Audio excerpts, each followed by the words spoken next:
हम लोग अब Nginx को जो है हम सेटअप करेंगे, पूरा इसको डिप्लॉय करेंगे ताकि जो है हम लोग अपने पूरे जो वेब आर्किटेक्चर उसको कंप्लीट कर सकें और फिर उसको हम रन करेंगे नेक्स्ट वीडियो के अंदर। सबसे पहले जो है ना हम लोग जो है इसको अप कर लेते हैं। मैं पहले ही अप कर चुका हूँ, तो आप लोग भी अप कर लीजिएगा। उसके बाद जो नेक्स्ट स्टेप होगा वो ये होगा कि हम लोग लॉगिन कर लेते हैं। यहाँ पे थोड़ी देर के अंदर ये लॉगिन हो जाएगा आपका यहाँ पे। ओके, उसके बाद जो हम रूट यूज़र के तौर पर लॉगिन कर लेते हैं, फिर हम लोग मेन डायरेक्टरीज की तरफ आ गए। ठीक है, नेक्स्ट स्टेप जो हमने करना है, चूँकि ये उबंटू बेस्ड है तो इसके लिए जो है ना हम लोग ऐप को यूज़ करेंगे, ना कि यम को या DNF को। ठीक है, और ऐप में सबसे पहले होगा ऐप अपडेट, जो बेसिकली ये सर्च करेगा कि कौन कौन से पैकेजेस को जो है अपग्रेड करना है। अभी थोड़ी देर के अंदर ही बस आपको अपडेट की पूरी रिपोर्ट दे देगा। एंड चूँकि मैं पहले ही कर चुका था इसलिए मुझे कोई और चेंजेस की ज़रूरत नहीं। फिर उसके बाद हम लोग अपग्रेड कर लेते हैं यहाँ पे जो पैकेजेस अपग्रेड करने हैं, जो कि मेरे पहले से अपग्रेडेड थे इसलिए जल्दी हो गया, लेकिन आप लोगों की बारी में ज़रा टाइम लेगा। नेक्स्ट थिंग जो हम करेंगे यहाँ पे ये होगा कि Nginx को इंस्टॉल करेंगे। यहाँ पे आप लोग ये कर लीजिएगा कि मैं पहले ही कर चुका हूँ। उसके बाद का मैं आपको मेन स्टेप दिखाता हूँ। सबसे पहले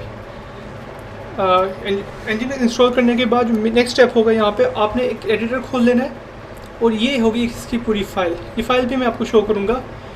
इस फाइल के अंदर हम चले जाते हैं इसको एडिट करने के लिए। ओके, हम लोग एडिट करके यहाँ तक आ गए।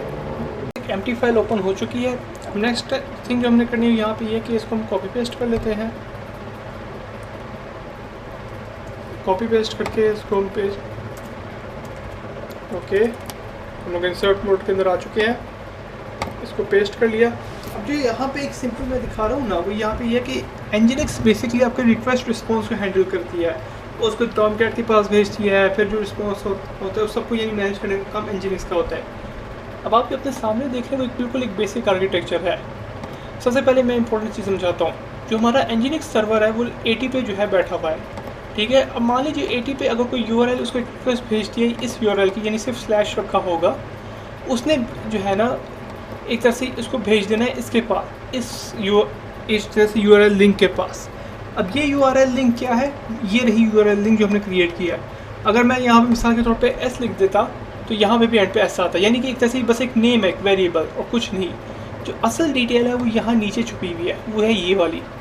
अब ये है क्या है? बेसिक सिंपल फाजू के अंदर आपने पिछली वीडियो फॉलो की हो टॉमकैट के अंदर, हमने उधर ऐप 01 के नाम से वर्चुअल मशीन को पूरा डिप्लॉय किया था। जो 8080 था उसका एक डिफ़ॉल्ट पोर्ट नंबर था। तो मैंने बस सिंपली किया ये कि अगर कोई रिक्वेस्ट आती है स्लैश के नाम से, उसको सीधा सीधा जो टॉमकैट एप्लीकेशन पे हमारी वेबसाइट होस्टेड है ना उधर भेज दो। दैट्स इज सिंपली, बस इतना सा ही काम था। तो ये बस आपने चेंज करना है। हम लोग अब एग्जिट कर लेते हैं, WQ यानी सेव और क्विट। ओके, यहाँ तक हमारा काम हो गया। अब नेक्स्ट पार्ट। ओके, अब यहाँ पे जो है एडिट करने के बाद मैं एक आप लोग सबसे इम्पोर्टेंट चीज़ दिखाना चाहता हूँ। अगर मैं यहाँ पे LS प्रेस करता हूँ तो एक तरह से हम लोगों ने एक फ़ाइल पूरी क्रिएट करते हैं VF साइट्स अवेलेबल के नाम से। अब थोड़ी देर के लिए मैं एक चीज़ समझाना चाहता हूँ आप लोगों को, वो ये है कि ये आप लोगों ने खुद एक बनाई है फ़ाइल। अब मैं ये क्यों कह रहा हूँ खुद बनाई, इसका मैं एक डिफ़ॉल्ट वर्जन दिखाता हूँ जो Nginx से पहले से होस्टेड है, यानी Nginx का अपने वेब ऐप्स। उसके लिए आपने जाना है यहाँ पे LS, ये थे अवेलेबल, लेकिन मैं यहाँ पे इनेबल्ड की तरफ जाता हूँ। अभी जो डिफ़ॉल्ट को देख रहे हैं ना, ये एक तरह से Nginx का इस पर अपने वेब पेजेस है डिफ़ॉल्ट, यानी जो आपने इधर लिखा है होंगे ना मिसाल के तौर पे कि जो भी रिक्वेस्ट है तो ये मैंने टॉमकैट पे अपनी एक वेबसाइट पूरी होस्ट की हुई है, आप इधर जाओ, ये भी उसको एक्सेस नहीं करेगा। इसने जो डिफ़ॉल्ट रखा है ये भी उसको एक्सेस करेगा। अगर मैं इसको एक और चीज़ दिखाऊँ यहाँ पे जो मेन इंपॉर्टेंट, वो ये है कि ये किधर लिंक कर रहा है। तो आप देख सकते हैं कि जो डिफ़ॉल्ट का लिंक है ना वो दरअसल जा रहा है साइट्स अवेलेबल डिफ़ॉल्ट पे, जबकि जो हमने बनाया था ना अपना वो था VP Pro ऐप पे, यानी कि V Pro ऐप पे हम अपनी वेबसाइट होस्ट कर रहे हैं। लेकिन अभी जो है ना Nginx बाय डिफ़ॉल्ट कर ये रहा है कि जो रिक्वेस्टें आ रही हैं वो इसको इस वेब पेज पे भेज रहा है। तो चेंज करने का काम सब बहुत सिंपल है। सबसे पहली चीज़ जो हम लोगों ने करनी है यहाँ पे वो ये है कि जो साइट्स इनेबल्ड है, साइट इनेबल्ड, उसको हम रिमूव कर देते हैं /RF और एंड पे जाके अब हम सबसे पहले इस फाइल को रिमूव कर दिया हम लोगों ने। अब रिमूव करने के बाद जो नेक्स्ट चीज़ हम करेंगे, पहले हम चेक कर लेते क्या रिमूव हो गया। यस, रिमूव हो गया। यहाँ पे जो नेक्स्ट चीज़ हम लोग करेंगे यहाँ पे वो ये है कि अब हम लिंक कर लेते हैं एक तरह से। यानी सेव कर देना।